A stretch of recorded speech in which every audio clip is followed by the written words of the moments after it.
पता चला तो वे अत्यंत दुखी और क्रोधित हो गईं।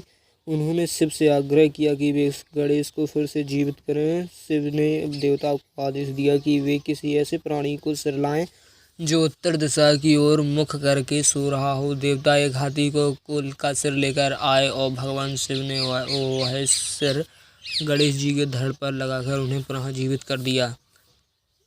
गणेश जी को प्रथम पूज्य का वरदान। गणेश जी को पुनः जीवन मिलने के बाद सभी देवता माता पार्वती और भगवान शिव से माफ़ी मांगने आए।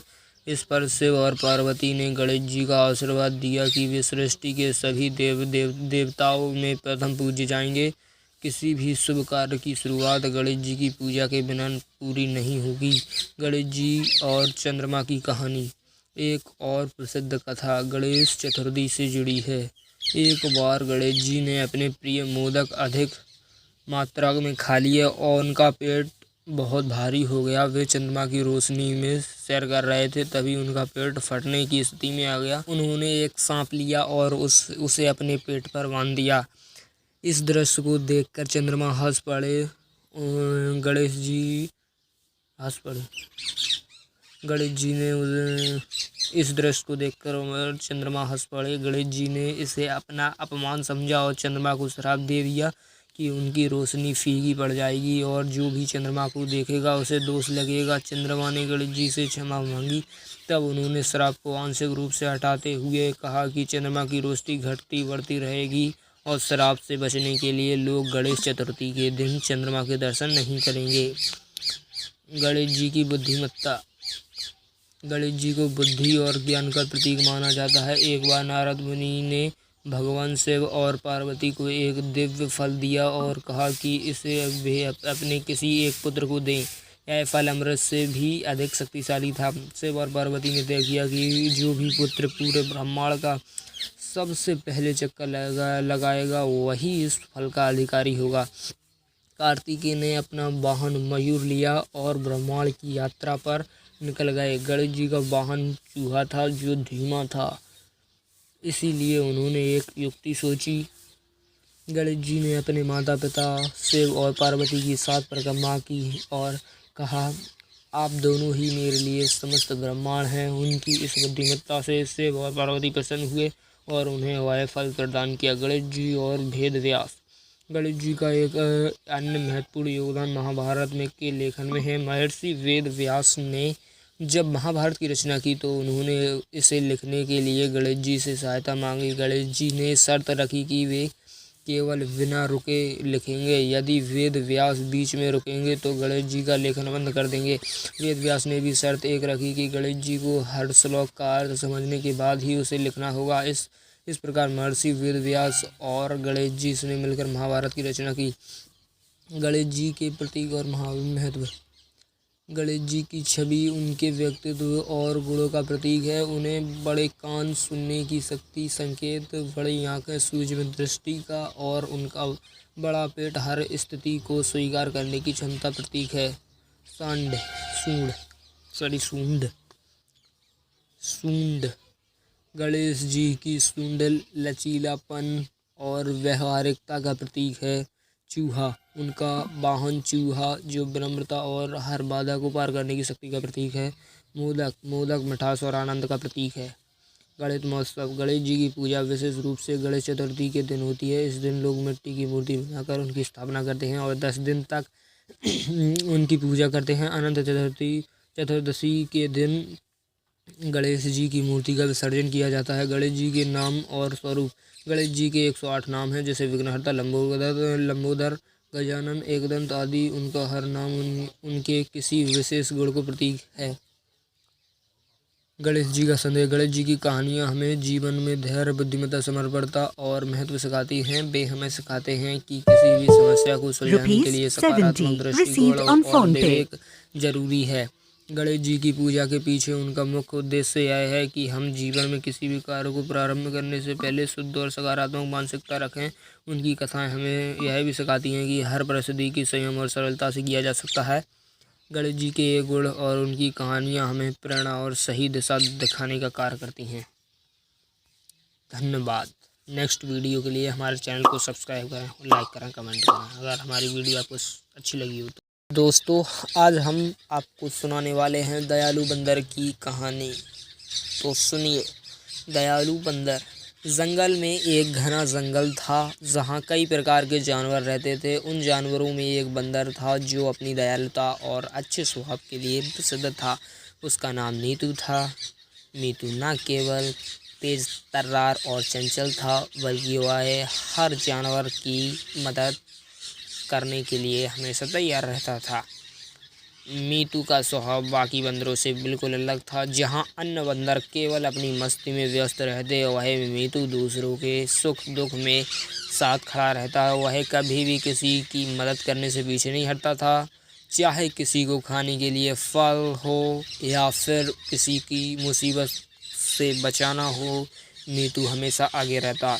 एक बार जंगल में भयंकर सूखा पड़ा। तालाब सूख गए और खाने के लिए फल फूल मिलना मुश्किल हो गया। जानवर भूख प्यास से तड़पने लगे। मीतू ने यह सब देखा और उसने यह तय किया कि वह सबकी मदद करेगा। मीतू हर दिन जंगल के दूरस्थ स्थानों में जाकर फल इकट्ठा करता और उन्हें अपने साथी जानवरों में बांटता। कई बार उसे खुद भूखा रहना पड़ता, लेकिन उसने कभी दूसरों की मदद करना बंद नहीं किया। जंगल के सभी जानवर उसके इस व्यवहार से बहुत खुश थे। एक दिन मीतू को जंगल के किनारे एक घायल हिरण मिला। वह दर्द से करहा रहा था और चलने में असमर्थ था। मीतू ने उसकी तुरंत जाकर मदद की। उसके पास के पेड़ की छाल निकाल कर पट्टी बनाई और हिरण के पाँव में बांधी। फिर उसने उसे पानी पिलाया और उसे आराम करने के लिए छाँव में ले गया।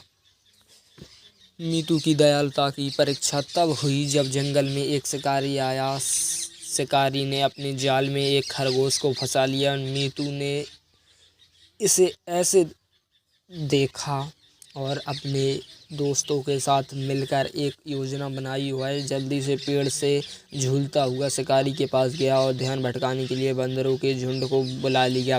बंदरों ने शोर मचाकर शिकारी को परेशान कर दिया और इस बीच मीतू ने जाल काटकर खरगोश को आज़ाद कर दिया। मीतू केवल दयालु ही नहीं बल्कि बहुत बुद्धिमान भी था। एक बार जंगल में आग लग गई थी। जब जब जानवर इधर उधर भागने लगे, मीतू ने समझदारी दिखाते हुए सबको नदी के किनारे इकट्ठा किया और आग से दूर रहने का रास्ता बताया। उसकी समझदारी और नेतृत्व क्षमता की वजह से कई जानवरों की जान बच गई। मीतू की कहानी हमें सिखाती है कि दयालुता और निस्वार्थ सेवा से न केवल दूसरों का भला होता है, बल्कि इससे समाज में प्यार और सद्भाव बढ़ता है। मीतू जैसे व्यक्तित्व हमेशा यह समझाते हैं कि सच्चा सुख दूसरों की मदद करने में ही है। दयालुता, समझदारी और साहस से भरी यह कहानी हर किसी के जीवन में प्रेरणा का स्रोत बन सकती है। मीतू जैसे चरित्र हमें यह याद दिलाते हैं कि चाहे परिस्थिति कितनी भी कठिन क्यों ना हो, अगर हम दूसरों की मदद करने का संकल्प कर लें तो हमें अपने आसपास की दुनिया को बेहतर बना सकते हैं। दोस्तों, अगर आपको हमारी ये वीडियो पसंद आई हो तो चैनल को सब्सक्राइब करें, वीडियो को लाइक ज़रूर करें। धन्यवाद। एक गरीब लड़के की कहानी। गांव के किनारे बसे एक छोटे से झोपड़े में एक गरीब लड़का रामू अपनी माँ के साथ रहता था। रामू का जीवन संघर्षों से भरा था। उसकी माँ मजदूरी कर घर चलाती थी और रामू के लिए स्कूल की फीस भरना उसके बस की बात नहीं थी। हालांकि रामू को पढ़ाई का बहुत शौक था, पर पैसे की तंगी ने उसके सपनों को धुंधला कर दिया था। रामू का दिन सुबह सूरज के उगने से पहले ही शुरू हो जाता था। वह पहले माँ के साथ पानी भरने गांव के कुएं पर जाता, फिर घर लौटकर माँ का हाथ बटाता। खाली समय में वह गांव के बड़े बुजुर्गों से किताबें मांगकर पढ़ता। पढ़ाई का हर एक शब्द उसे अपने सपनों के करीब लगने वाला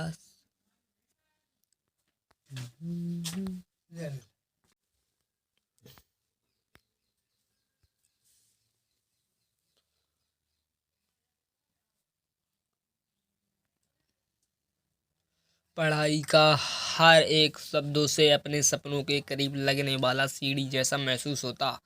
रामू की पढ़ाई में सबसे बड़ा रोड़ा था पैसे की कमी। गांव के स्कूल में फीस कम थी, लेकिन रामू के लिए वह भी बहुत बड़ी थी। माँ कई बार कहती, बेटा हालात के सामने हार मत मान, एक दिन तुम्हारे हाथ में कलम जरूर आएगी। माँ की ये बातें रामू के दिल में नई उम्मीद जगाती। एक दिन रामू गांव के सरपंच से मिलने गया। उसने सरपंच से कहा, मैं पढ़ना चाहता हूँ लेकिन मेरे पास पैसे नहीं है, क्या आप मेरी मदद करेंगे? सरपंच ने उसे समझाते हुए कहा, बेटा जब तक मेहनत से डरोगे नहीं, तब तक जिंदगी में कुछ भी हासिल नहीं किया जा सकता। मैं तुम्हें स्कूल में दाखिला दिलाऊंगा, लेकिन बदले में तुम खेतों में काम करके अपनी मेहनत की कीमत चुकाओ। रामू को यह शर्त मंजूर थी। वह सुबह खेतों में काम करता और दिन में स्कूल जाता। कभी कभी भूखा रहकर भी वह पढ़ाई जारी रखता। किताबें खरीदने के लिए रामू ने गाँव में छोटी छोटी काम धंधे करने शुरू कर दिए। गांव के कुछ लोग रामू का मजाक उड़ाते और उसे गरीब और सपनों में जीने वाला लड़का कहते। रामू इन बातों को दिल पर नहीं लेता। उसे यकीन था कि मेहनत और लगन से वह अपना जीवन बदल देगा। एक दिन स्कूल में अध्यापक ने प्रतियोगिता की घोषणा की। इसमें सर्वश्रेष्ठ निबंध लिखने वाले छात्र को छात्रवृत्ति दी जानी थी। रामू के पास इस प्रतियोगिता को जीतने का एकमात्र मौका था। उसने रात भर जाकर अपनी कहानी लिखी। वह अपनी गरीबी और सपनों को कागज पर उतारता गया। जब परिणाम आया तो रामू का निबंध सबसे अच्छा निकला। उसे छात्रवृत्ति मिली, जिससे उसकी फीस और किताबों का इंतजाम हो गया। छात्रवृत्ति मिलने के बाद रामू को ऐसा महसूस हुआ कि जैसे उसका सपना सच होने लगा हो। अब वह पूरी तरह से पढ़ाई में डूब गया। गांव के बुजुर्ग भी अब उसकी तारीफ करने लगे। उसकी सफलता ने उस सबको यकीन दिला दिया कि मेहनत और लगन से किसी भी स्थिति को बदला जा सकता है। रामू ने अपनी पढ़ाई पूरी कर ली थी, लेकिन गांव में कोई काम ना था। उसने माँ से वादा किया कि वह शहर जाएगा और बेहतर जीवन की शुरुआत करेगा। शहर पहुंचकर उसे शुरुआती दिनों में बहुत परेशानियां झेलनी पड़ी। वहाँ ना रहने का ठिकाना था, ना खाने के पर्याप्त पैसा, लेकिन रामू के हौसले ने उसे हारने नहीं दिया। वह दिन में छोटे मोटे काम करता और रात में लाइब्रेरी जाकर पढ़ाई करता। एक दिन उसे एक दयालु व्यक्ति मिस्टर शर्मा मिले, जो एक छोटे ऑफिस में काम करते थे। उन्होंने रामू की कहानी सुनकर उसे अपने ऑफिस में नौकरी पर रख लिया। रामू ने वहाँ कड़ी मेहनत की और अपने काम से सभी का दिल जीत लिया। ऑफिस में काम करते हुए रामू ने अपनी पढ़ाई जारी रखी। उसने प्रतियोगी परीक्षा की तैयारी शुरू की। उसकी मेहनत रंग लाई और एक दिन वह परीक्षा में सफल हो गया। उसे एक सरकारी नौकरी मिल गई। उसकी इस उपलब्धि ने न केवल उसका जीवन बदला, बल्कि उसकी माँ और पूरे गांव के लिए भी गर्व का क्षण बन गया। नौकरी पाकर जब रामू गांव लौटा तो उसका स्वागत एक हीरो की तरह हुआ। जब वह अब गरीब रामू नहीं था, बल्कि एक मिसाल बन चुका था। उसने अपने पैसे से गांव में एक स्कूल और लाइब्रेरी बनवाई, ताकि कोई और बच्चा गरीबी की वजह से अपनी पढ़ाई से वंचित ना हो। राम की कहानी उस मिसाल की तरह थी, जिसने गांव के कई बच्चों को प्रेरित किया। उसकी मेहनत और लगन ने साबित कर दिया कि हालात चाहे कितने भी खराब हों, इंसान अपने इरादे और परिश्रम से हर मुश्किल को पार कर सकता है। रामू आज भी गरीब बच्चों के लिए एक आदर्श बना हुआ है। उसकी कहानी यह सिखाती है कि अगर इंसान में मेहनत, लगन और खुद पर विश्वास हो, तो वह दुनिया का कोई भी सपना साकार कर सकता है। दोस्तों, अगर आपको हमारी ये कहानी अच्छी लगी हो तो वीडियो को लाइक, चैनल को सब्सक्राइब ज़रूर करें। Thank you. मिलेंगे ऐसे ही नेक्स्ट वीडियो में। कड़वे शेर की कहानी। एक घने जंगल में एक शेर रहता था। वह अपनी ताकत और अधिकार के लिए जंगल में मशहूर था। जंगल के सभी जानवर उससे डरते थे, क्योंकि वह न केवल शिकार करता था, बल्कि कई बार बेवजह गुस्सा होकर जानवरों को भी परेशान करता था। उसकी इस आदत की वजह से जानवर उससे कड़वा शेर कहने लगे। शेर बचपन से अकेला था। उसकी माँ ने उसे जन्म देने के कुछ समय बाद ही जंगल में हो रहे शिकारियों के हमले में अपनी जान गंवा दी थी। इस दर्द ने शेर के मन में दुनिया के प्रति नफरत और कड़वाहट भर दी। वह किसी पर भी भरोसा नहीं करता था और हमेशा गुस्से में रहता था। शेर का नाम वीर था। लेकिन उसकी हरकतों की वजह से उसे लोग कड़वा शेर कहने लगे थे। वह हर वक्त अकेला रहता, दूसरों से नफरत करता और जंगल में अपनी मर्जी से शासन करता। शेर की कड़वाहट और गुस्सैल स्वभाव से जंगल के जानवर बहुत परेशान हो गए थे। हर दिन न कोई जानवर उसकी कड़वी बातें और गुस्से का शिकार बनता। हिरण, खरगोश, बंदर, भालू सब उससे बचने की कोशिश करते, लेकिन शेर की ताकत और तेज गति के कारण वह हमेशा डरे सहमे रहते। एक दिन जानवरों की एक बैठक हुई। सभी ने मिलकर सोचा कि कैसे इस समस्या का समाधान निकाला जाए। ₹15 received on PhonePe। कैसे इस समस्या का समाधान निकाला जाए। एक बूढ़ा कछुआ जो बहुत समझदार था बोला, शेर के साथ उसका दर्द जुड़ा हुआ है। अगर हम उसके दर्द को समझें और उसकी मदद करें तो शायद वह बदल सकता है। जानवरों ने यह तय किया कि वे शेर के पास जाएंगे, उसकी कड़वाहट की वजह जानने की कोशिश करेंगे। अगले दिन कछुआ, हिरण और बंदर शेर के पास गए। शेर उन्हें देखकर घुर्राया, यहाँ क्यों आए हो? क्या मुझसे अपनी जान गंवाने का शौक है? कछुआ शांति से बोला, हम आपसे कुछ पूछने आए हैं। आपने हमेशा हमसे दूरी बनाए रखी है और हमसे नफरत करते हैं। क्या हम जान सकते हैं कि ऐसा क्यों है? शेर पहले तो चौंका, क्योंकि किसी ने उससे पहले कभी ऐसा सवाल नहीं पूछा था, लेकिन फिर उसने अपने दर्द को छिपाने के लिए गुस्से में जवाब दिया, तुम्हें इससे क्या मतलब? जाओ यहाँ से, वरना तुम्हें खा जाऊंगा। कछुआ समझ गया कि शेर का गुस्सा उसकी तकलीफ का नतीजा है। वह धीरे धीरे शेर से बातचीत करने की कोशिश करता रहा। कुछ दिनों बाद शेर का मन थोड़ा नरम पड़ा। उसने कछुए से कहा, तुम जानना चाहते हो कि मैं ऐसा क्यों हूँ? तो सुनो, मैंने अपनी माँ को बचपन में खो दिया। उस दिन से मैं अकेला हूँ। मुझे किसी पर भरोसा नहीं रहा, क्योंकि इस दुनिया में ने मुझसे सब कुछ छीन लिया। शेर की कहानी सुनकर कछुआ और जानवर समझ गए कि उसकी कड़वाहट उसके अकेलेपन और अतीत का पीड़ा का परिणाम है। जानवरों ने फैसला किया कि वे शेर की मदद करेंगे। उन्होंने शेर के लिए एक योजना बनाई। वे रोज उसके पास जाते, उससे बातें करते और धीरे धीरे उसकी दोस्ती हासिल करने की कोशिश करते। शेर शुरू में चिढ़ता, लेकिन धीरे धीरे वह उसकी मौजूदगी को सहने लगा। एक दिन बंदर ने कहा शेर से, वीर, तुम अकेले रहकर अपनी ताकत और जीवन दोनों बर्बाद कर रहे हो। अगर तुम हमारे साथ मिलकर रहोगे तो तुम्हारा जीवन खुशहाल हो सकता है। शेर को यह बात समझ आई। उसने महसूस किया कि उसकी कड़वाहट उसकी अपनी ही तकलीफों को परिणाम थी। धीरे धीरे शेर ने अपने स्वभाव को बदलना शुरू किया। वह जानवरों के साथ बातें करता, अपनी परेशानियों को समझता, उसके साथ समय बिताता। एक दिन शेर ने जानवरों से कहा, मैंने हमेशा तुम सबको डराया और तुम्हारे साथ बुरा व्यवहार किया। इसके लिए मैं माफ़ी चाहता हूँ। अब से मैं तुम्हारा राजा नहीं, बल्कि तुम्हारा साथी बनकर रहूँगा। शेर के बदलने के बाद जंगल में शांति और खुशी लौट आई। जानवर अब शेर से डरने की बजाय उससे अपना दोस्त मानने लगे। शेर ने भी महसूस किया कि दूसरों के साथ खुशी बांटने में ही सच्चा सुख है। कड़वे शेर की कहानी हमें यह सिखाती है कि हर कड़वाहट और गुस्से के पीछे कोई ना कोई दर्द छिपा होता है।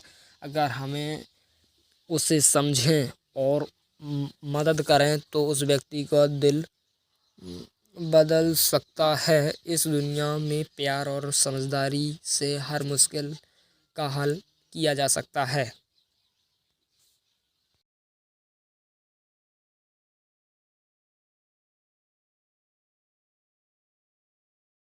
कमजोर हिरन की कहानी। एक घने जंगल में हिरणों का एक झुंड रहता था। झुंड में सभी हिरण स्वस्थ और तेज तर्रार थे, लेकिन उनमें से एक हिरण बहुत कमजोर और दुबला पतला था। उसका नाम चंचल था। चंचल के पतले शरीर और कमजोर ताकत के कारण बाकी हिरण उसका मजाक उड़ाते थे।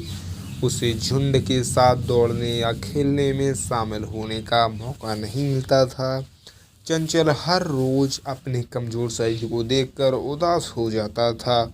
उसे लगता था कि उसकी इस कमजोरी के कारण वह किसी दिन शिकारियों का शिकार बन जाएगा, लेकिन उसके पास और कोई उपाय नहीं था। वह खाने की तलाश में बाकी हिरणों के पीछे पीछे चलता था। अक्सर वह सबसे आखिर में होता, जिससे उसे पर्याप्त भोजन नहीं मिल पाता था। उसकी स्थिति दिन ब दिन और खराब होती जा रही थी। जिस जंगल में वे हिरण रहते थे वहाँ शेर, बाघ, तेंदुआ और अन्य शिकारी जानवर रहते थे। इस जंगल में जीवित रहना आसान नहीं था। हर हिरण को तेज दौड़ना, सतर्क रहना और अपने झुंड के साथ रहना ज़रूरी था। चंचल के लिए यह सब करना कठिन था। उसका धीमा शरीर और कमज़ोर पैर उससे तेजी से दौड़ने नहीं देते थे। झुंड के नेता का नाम था बलराम, जो सबसे बड़ा और ताकतवर हिरण था ने कई बार चंचल से कहा, तुम्हें अपनी ताकत बढ़ानी होगी। अगर तुम्हें इसी तरह कमज़ोर रहे तो शेर तुम्हें बहुत जल्दी पकड़ लेगा। चंचल ने सिर झुकाकर कहा, मैं कोशिश तो करता हूँ, लेकिन मेरे शरीर में ताकत नहीं आती। मैं क्या करूँ? एक दिन चंचल झुंड से थोड़ा अलग होकर नदी के किनारे घास खाने चला गया। वह सोच रहा था कि अगर वह झुंड के साथ नहीं रहेगा तो शायद उसे थोड़ा ज़्यादा खाना मिलेगा और उसकी सेहत सुधरेगी। लेकिन अकेले रहना जंगल में खतरनाक था। जब चंचल घास खा रहा था तभी एक शेर ने उसे देख लिया। शेर धीरे धीरे उसके पास आने लगा। चंचल ने जैसे ही शेर को देखा वह डर के मारे कांपने लगा। उसने अपने जीवन में कभी इतना बड़ा खतरा महसूस नहीं किया था। शेर की आंखें चंचल को साफ संकेत दे रही थीं कि वह आज उसका शिकार बनने वाला है। लेकिन चंचल ने हार नहीं मानी। उसने तुरंत भागने का प्रयास किया। हालांकि वह तेज नहीं दौड़ सकता था, फिर भी उसने अपनी पूरी ताकत लगाई। भागते भागते चंचल को समझ में आ गया कि वह अपनी ताकत से शेर से नहीं बच सकता। उससे अपनी बुद्धिमानी का सहारा लेना होगा। दौड़ते हुए चंचल ने देखा कि आगे घना जंगल है, जहाँ झाड़ियाँ और कांटेदार पेड़ों की भरमार है। उसने सोचा, अगर मैं इन झाड़ियों में घुस जाऊँ तो शेर मेरा पीछा नहीं कर पाएगा। चंचल ने झाड़ियों की तरफ दौड़ लगा दी। कांटे उसके शरीर में चुभने लगे, लेकिन उसने इसकी परवाह नहीं की।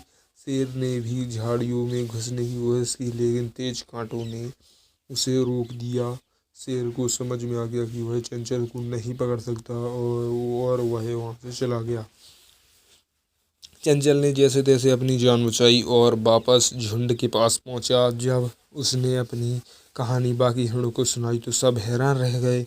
बलराम ने कहा, तुमने बड़ी बहादुरी और बुद्धिमानी दिखाई है। हम सब ने हमेशा तुम्हें कमज़ोर समझा, लेकिन आज तुमने साबित कर दिया कि ताकत से ज़्यादा ज़रूरी है समझदारी। उस दिन से झुंड ने चंचल को सम्मान देना शुरू कर दिया। चंचल ने भी यह ठान लिया कि वह अपनी कमजोरी को दूर करने की कोशिश करेगा, अपने नियमित रूप से।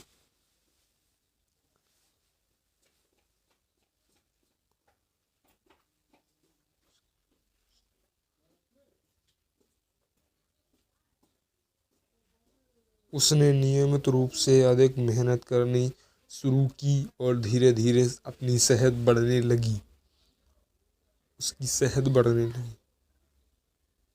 यह कहानी हमें सिखाती है कि जीवन में ताकत और बाहरी सुंदरता से ज़्यादा महत्वपूर्ण है बुद्धिमानी और आत्मविश्वास। परिस्थितियाँ चाहे कितनी भी मुश्किल क्यों ना हो, यदि हम अपनी समझदारी और धैर्य से काम लें तो हर चुनौती का सामना कर सकते हैं। कमज़ोर दिखने वाला भी समय आने पर अपनी काबिलियत साबित कर सकता है।